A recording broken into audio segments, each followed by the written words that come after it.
안녕하십니까.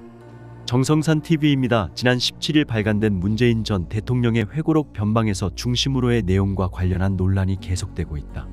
외교안보 회고록을 표방한 이 책에서 문재인은 2018년 4월 판문점 도보다리에서 김정은 북한 국무위원장을 만나서 나눈 대화 등을 자세히 소개했지만 당시 전달한 USB에 무엇이 들어있었는지 등은 전혀 언급하지 않았다. 논란이 있었던 다른 주요 사안에 대해서도 거론하지 않거나 불리한 부분은 언급하지 않았다는 지적이 나온다. 문재인은 회고록에서 북한 인권과 관련해 우리로서는 인권 규범을 존중하지만 그렇다고 똑같이 규탄 대열에 서면 당장 남북 관계에 악영향을 미치게 된다고 했다. 또 남북 관계가 어려워지면 그만큼 북한 주민들의 생활이 어려워지는 것이기 때문에 정치적 자유에 앞서서 북한 주민의 생존권을 중시하는 입장에 서서 생각하면 마냥 그렇게 할 수 없는 입장이라고 했다. 하지만 북한 주민의 생존권을 중시하는 입장에서 볼 때 문재인 정부가 2019년 11월 귀순 의사를 밝힌 탈북 어민 2명을 강제로 북송한 것은 납득되지 않는 일이란 지적이 나온다. 국제사회의 강제 송환 금지 원칙에 위배돼 미국 의회 등에서 국제적 비판을 불러일으켰던 이 사건에 대해 문재인은 회고록에서 아무런 언급을 하지 않았다. 2020년 6월 북한 김정은의 여동생인 김여정이 쓰레기들의 광대 노름을 저지시킬 법이라도 만들라고 요구한 뒤 제정된 대북전단금지법에 대해서도 문재인은 언급하지 않았다. 이 법은 유엔을 비롯한 국제사회의 우려를 샀고 결국 헌법재판소에서 위헌 판결을 받았다. 문재인은 코로나 시기에는 북한이 전단과 풍선 속의 물품이 코로나 병균을 전파하는 수단이 될 수도 있다는 두려움이 가세돼 더 격앙된 반응을 보였다고 북한 측 입장만 설명했다. 또 수준이 저열한 대북전단은 우리 자신을 부끄럽게 한다고 했다. 문재인은 회고록에서 2020년 9월 서해를 표류하던 해양수산부 공무원 이대준 씨가 북한군에 피살된 사건을 서해 공무원 피살 사건으로 부르면서 남북 연락 채널이 단절돼 막을 방법이 없었다는 식으로 서술했다. 문재인은 사건 당시 북한에 연락할 길이 없으니 국제상선 통신망을 이용할 수밖에 없었다며 만약 연락망이 가동되고 있었다면 뭔가 노력해볼 수 있었을 텐데 속수무책이었다고도 했다. 이 씨를 사살하고 불태운 북한에 대한 비판은 없다. 서훈 당시 청와대 국가안보실장은 이 씨의 실종 사실을 은폐하고 월북으로 몰아가려 했던 혐의로 구속 기소돼 재판을 받고 있다. 검찰 공소장과 감사원 보고서에 따르면 서 씨는 사건 초기 이를 외교부 통일부에 알리지 못하게 했고 이 씨 피살 후에도 남북 관계에도 매우 안 좋은 영향을 미치는 사건이라며 보안 유지를 지시했다. 또 이 씨의 실종을 월북으로 몰아가게끔 지시한 혐의도 받고 있다. 이런 일련의 과정은 당시 문 대통령의 유엔 총회 연설에 지장을 주는 것을 막기 위해서라는 의혹이 있는 상황이다. 문재인은 이런 부분들을 회고록에서 전혀 언급하지 않았다. 이 씨 사망에 대한 유감과 위로, 정부 조치에 대한 반성 등도 나오지 않는다.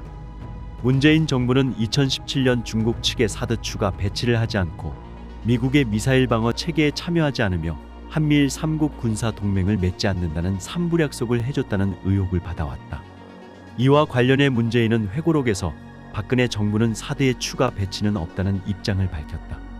미국의 미사일 방어 체계에 들어가지 않는다는 것과 한미일 3국 동맹을 하지 않는다는 것은 김대중 정부 때부터 지금까지 이어져 오는 한국 정부의 일관된 입장이라고 했다. 또 이것이 박근혜 정부의 삼불 입장이 된 것이다. 우리 정부는 그 입장을 이어받은 것이라며 삼불 약속의 책임을 박근혜 정부에 돌렸다. 하지만 전 현직 외교부 당국자들은 우리 정부가 내부적으로 어떤 판단을 하는 것과 이를 외교 교섭 과정에서 중국에 확인 내지 약속해주는 것은 완전히 의미가 다르다고 지적한다. 회고록에서 문재인도 중국의 한국 정부의 기존 3가지 입장을 다시 확인해준 것이라고 했다. 문재인 정부 당시인 2019년 12월 4일 국방부가 작성해 장관에게 보고한 환경영향평가 평가협의회 구성 시기 관련 협의 결과에 대한 보고 문건에는 한중 간 기존 약속 삼불 합의 2017년 10월이란 표현이 있었다. 문재인이 비핵화 회담 결렬의 책임을 북한이 아닌 미국에 돌린 데 대한 비판도 계속되고 있다.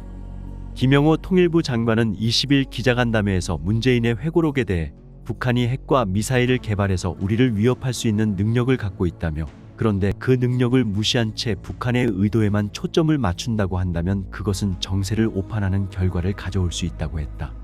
그는 1938년 미넨회담 당시 네빌 체인벌린 영국 총리는 독일 영토를 더 이상 확장하지 않겠다는 히틀러의 의도를 전적으로 신뢰했다면서 그 결과로 다음 해 제2차 세계대전이 일어났다고 했다. 탈북민 단체인 자유북한운동연합이 최근 대북전단 30만 장 등을 담은 대형 풍선 20개를 북한으로 날려보냈다고 밝혔습니다. 한국 인천의 강화도 이곳에서 탈북민 단체인 자유북한운동연합은 올해 처음으로 대북전단을 담은 대형 풍선 20개를 북한으로 날려보냈습니다. 북한으로 날아간 대형 풍선 20개 안에는 대북전단 30만 장과 한국가요를 의미하는 K-팝, 한국의 또 다른 음악 장르 중 하나인 트로트 관련 동영상을 담은 소형 저장장치, 즉 USB 2000개가 담겨 있었습니다. 박상학 자유북한운동연합 대표는 13일 자유아시아 방송과의 통화에서 김정은 노동당 총비서가 통일과 동족 등의 개념을 제거했다는 점을 비판하기 위해 이번에 대북전단을 보냈다고 말했습니다. 박상학 자유북한운동연합 대표, 자신의 할아버지, 아버지가 했던 그 위선적인 적화통일 노선마저도 뒤집어놓고 통일 그 자체를 입에 올리지 말라고 합니다. 대한민국 같은 민족을 제1의 추적, 불변의 추적이라고 했는데 우리가 말하고 싶은 것은 김정은이야말로 우리 민족의 제1의 추적이고 민족의 원수일 뿐이라는 점입니다. 이어 박상학 대표는 김정은은 8천만 결의의 한결같은 수건인 한반도의 민족 통일을 막고 영구분단으로 영원히 북한 세습 노예의 주인으로 군림하겠다는 망상을 온 천하에 낱낱이 드러냈다며 우리는 김정은이 뭐라고 하든지 자유민주 통일을 지향해 나갈 것이라고 덧붙였습니다.